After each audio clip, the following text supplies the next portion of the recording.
매직교회 정난식 목사입니다.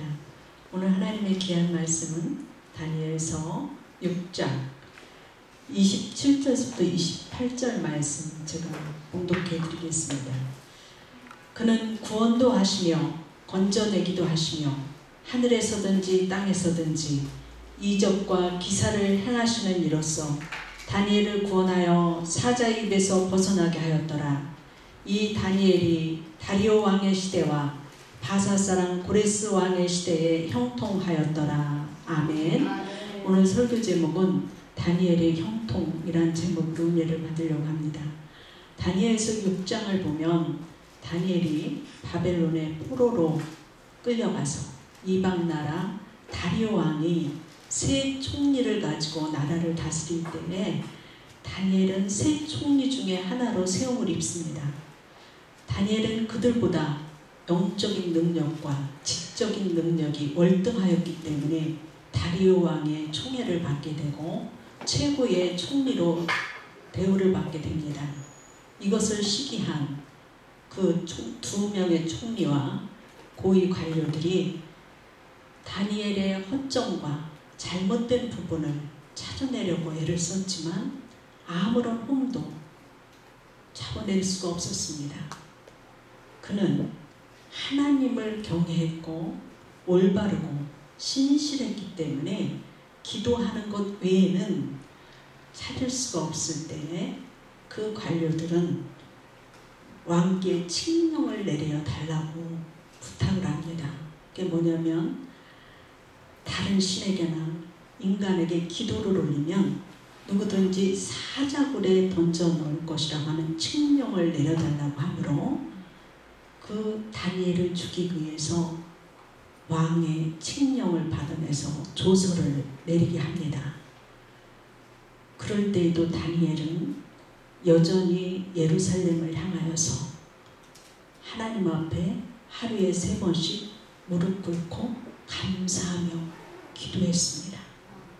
그러할 때에 다니엘은 사자굴에 던져졌지만 사자의 입을 하나님이 막아주셔서 사자굴에서 구원해내시고 다니엘을 모함했던 그 사람들이 사자의 밥이 되었던 것을 볼 수가 있습니다.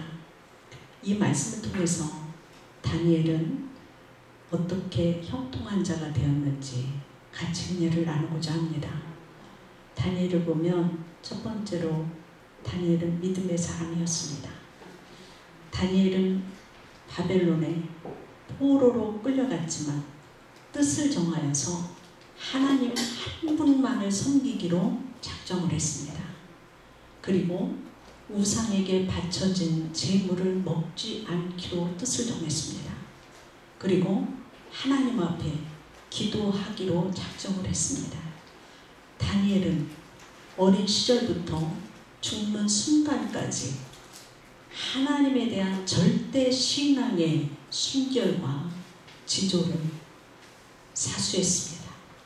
이방 문화에 왜곡된 그 상황 속에서도 당장 현실적인 신분과 쾌락을 보장하는 역사 현실의 겉모습만 보지 않고 역사를 주관하시는 하나님을 바라보았던 것을 볼 수가 있습니다.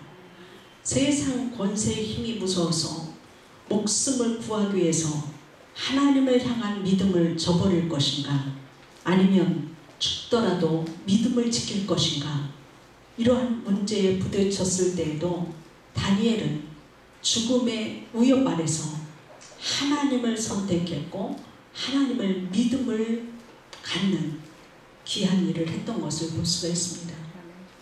그 결과로 하나님은 다니엘이 하나님을 의뢰하는 그 믿음을 보신 후에 사자굴에 들어갔지만 천사를 보내셔서 사자의 입을 막고 건져내신 것을 볼 수가 있습니다. 하나님은 환난을 통해서 성도의 믿음이 자라기를 원하십니다.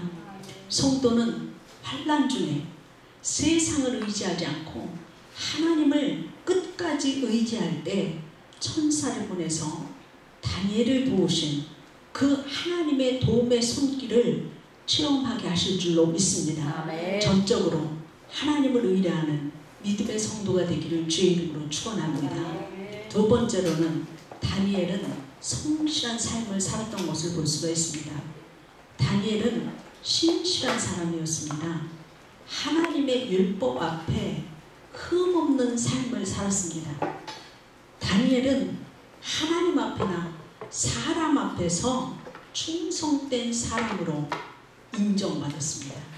그는 하나님 앞에서 순종하는 생활을 했으므로 다리오 왕이 전국을 다스리는 총리로 세우고자 할 만큼 인정받는 사람이었습니다. 다니엘은 흠잡을 것이 없을 만큼 이방 나라에서도 성실했기 때문에 최고의 신임을 받았고 하나님 앞에서도 종말에 이루어질 묵시를 받았던 것을 볼 수가 있습니다. 미국에서 산을 가장 많이 소유하고 있는 살림왕이 된 깁슨을 고아 출신이었습니다.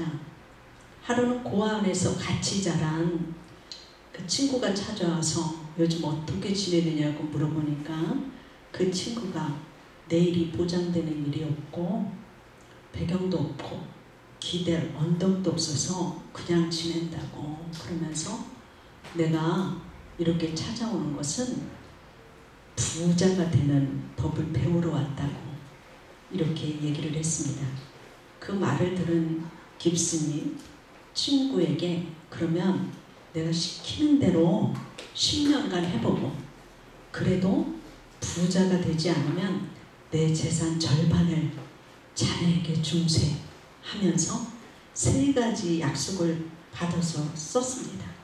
뭐냐면 첫째로 하나님을 잘 믿고 주일 성수를 할 것, 두 번째로는 술 마시지 말 것, 세 번째로는 무슨 일이든지 쉬지 않고 성실하게 10년간 일할 것. 그래서 이 친구는 10년간만 이렇게 약속을 지키면서 생활해 나가면은 깁슨의 재산의 절반을 자기에게 준다고 하는 사인을 딱 받았습니다.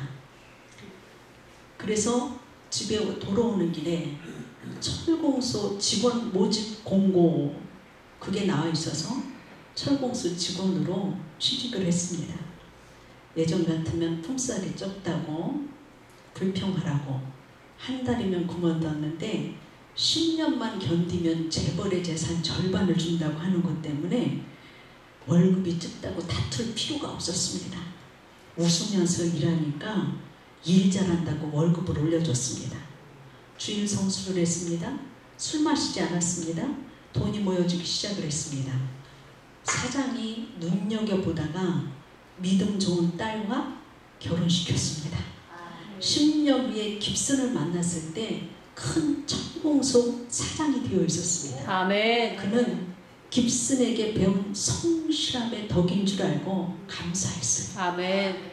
다니엘이 성실함으로 하나님을 섬기면서 나라 일을 했을 때 하나님은 그를 사자굴에서 구원하시고 건지셨습니다. 아멘. 하늘과 땅에서도 기적과 이사를 베풀어 주셔서 사자 입에서도 건져내셨습니다. 아멘.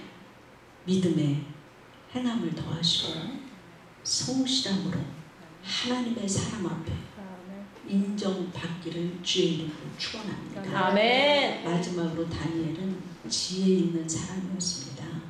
다니엘서 12장 3절 말씀에 보면 지혜 있는 자는 궁창의 빛과 같이 빛나는 것이요 많은 사람을 옳은 대로 돌아오게 한 자는 별과 같이 영원토록 빛나리라 하신 것 같이 다니엘은 그 시대에 다리오 왕뿐만이 아니라 다른 왕들이 무고히 사람들을 죽이려고 하는 일을 할 때에도 하나님의 지혜로 무고히 죽어가는 그 사람들도 살려냈고 왕의 어려운 문제도 하나님 앞에 기도함으로 해결받고 옳은 일들로 해결하는 귀한 일을 했습니다. 아멘.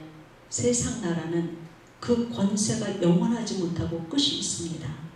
하나님이 세상을 심판하실 때 멸망할 것이지만 하나님의 나라는 영원합니다. 아멘.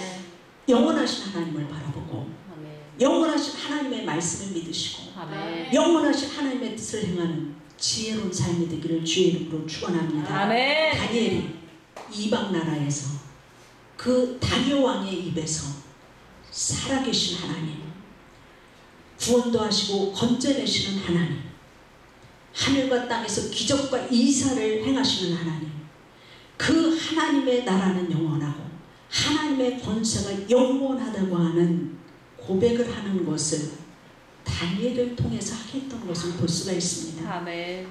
이와 같이 여러분을 통해서 하나님이 증거되는 일이 있기를 주의 이름으로 축원합니다. 아멘. 다니엘과 같이 귀한 믿음을 가지고 하나님 앞에서나 사람 앞에서 성실하게 삶을 살고 영원한 나라로 많은 사람을 옳은 대로 돌아오게 하는 별과 같이 빛나는 삶이 되시기를 주의 이름으로 축원합니다. 아멘.